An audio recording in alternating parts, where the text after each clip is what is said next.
Le dernier compte à rebours est lancé. Demain, Romane, c'est la rentrée. Et oui, un grand jour pour eux et pour vous aussi. Vous accompagnerez sûrement votre enfant. Et d'ailleurs, le reste de l'année, comment vous l'amenez à l'école? La voiture reste le mode de transport privilégié par un tiers des parents, d'après un sondage IFOP. Un choix à méditer tout de même face au prix du carburant. D'ailleurs, des solutions existent, comme celle trouvée par cette famille de région parisienne que Clotilde Dumay a rencontrée pour Europe 1. On a rendez-vous en bas de la rue, on passe les chercher, elles montent toutes les trois derrière, moi je monte à l'avant et on est parti pour 15 minutes de voiture. Hortense va au collège Blanche de Castille, au Chénet-Rocancourt, près de Paris. Mais depuis 2 ans, ce n'est plus forcément sa mère Priscilla qui l'emmène en voiture. On a décidé d'opter pour un covoiturage.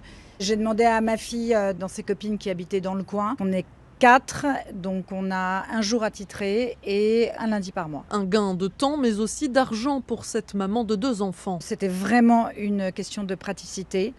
Et maintenant, effectivement, ça peut devenir un avantage compte tenu du prix du carburant qui augmente sans arrêt. Seulement 1% des parents pratiquent le covoiturage pour l'école. C'est l'une des solutions moins polluantes que l'entreprise Éco-CO2 essaie de développer avec les collectivités via le plan Mobi.